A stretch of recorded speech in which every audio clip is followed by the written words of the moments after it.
Informally, Justice says it would weigh the totality of the circumstances in recommending executive clemency for Mary Jane Veloso, an overseas Filipino worker sentenced to death in Indonesia for heroin possession in 2010.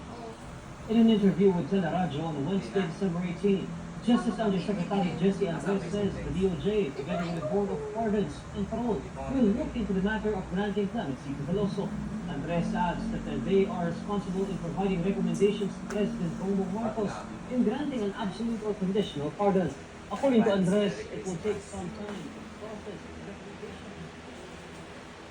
Ay, Ano yan? ibig. Oo. Saan? Dahil hindi tayo ng budget mo ba?